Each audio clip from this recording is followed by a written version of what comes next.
दोस्तों, कुवैत से बड़ी खबर आ रही है निकल के। अगर आप कहीं पर भी ख़रीदारी करते हैं, किसी भी वर्कशॉप में करें या फिर किसी भी सुपरमार्केट या फिर कहीं पे भी हाइपर मार्केट वगैरह में करें, तो आपके लिए इम्पोर्टेंट खबर है। गिरफ्तारी, चेकिंग और भी हम इम्पोर्टेंट जानकारी के बारे में इन्फॉर्मेशन देने वाले हैं। चैनल को पहली बार देख रहे हैं, सब्सक्राइब कर लें। सबसे पहले हम बात कर लेते हैं, अभी नेशनल डे का बहुत ही जल्दी दिन जो है वो आने वाला है। और उसमें क्या है, देखो मैं आपको बताने वाला हूँ यहाँ पर। अभी इस चीज़ को लेकर कुवैत के अंदर चेकिंग वगैरह चल रहे हैं काफ़ी ज़्यादा, चाहे वो इलीगल वर्कर के लेकर लेकर हों या फिर किसी भी तरीके से मॉल सुपरमार्केट वगैरह में हों, क्योंकि सभी जगह पे चेकिंग चल रहे हैं। किस चीज़ की चेकिंग चल रहे हैं? अगर आप कहीं से भी कोई ख़रीदारी करते हैं तो कोई सामान तो एक्सपायर नहीं हो चुका, तो उसमें भी चेकिंग चल रहा है और उसमें बहुत सारे लोग पकड़े जा रहे हैं और वार्निंग दी जा रही है बहुत सारे लोगों को, और बहुत सारे लोगों को पकड़ कर डिपोर्ट भी किया जा रहा।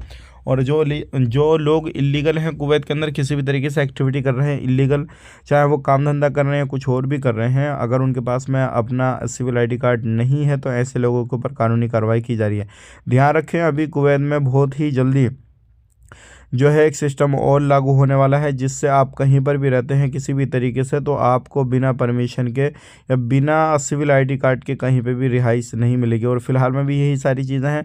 अगर आप कहीं पर भी रहते हैं कुवैत के अंदर, तो आप अपना सिविल आईडी कार्ड कहीं पर भी दूसरी जगह ट्रांसफ़र कराना चाहते हैं या कुछ और कराना चाहते हैं, या फिर कहीं पर आप रहना चाहते हैं, तो आपके मकान मालिक के जो साइन है वो होने चाहिए, तभी आपका सिविल आईडी कार्ड इधर से उधर हो सकेगा। तो ये काफ़ी ज़्यादा इंपॉर्टेंट जानकारी थी जो कि मैंने आपसे शेयर कर दी। कुवैत में रहते हैं तो सुबह शाम में काफ़ी ज़्यादा चेकिंग चल रहा है, क्योंकि कुवैत के अंदर जो वर्कर हैं वो सुबह शाम में काम से निकलते हैं और काम में आते हैं इस तरीके से। तो मिनिस्ट्री की जो टीम है सुबह शाम में ही लोगों को पकड़ रही है। अधिकतर जो लोग पकड़े जा रहे हैं, बहुत सारे ऐसे हैं जिनके पास में सिविल आईडी कार्ड नहीं है और वो इलीगल एक्टिविटी काफ़ी समय से कर रहे हैं, तो ऐसे लोगों को गिरफ्तार किया जा रहा है। यही थी आज की कुछ इंपॉर्टेंट जानकारी, मैंने आप तो शेयर कर दी। वीडियो अच्छा लगा लाइक करें, शेयर करें। आप अपना ख्याल रखें, अपनी फैमिली लोगों को ख्याल रखें। Take care, bye bye.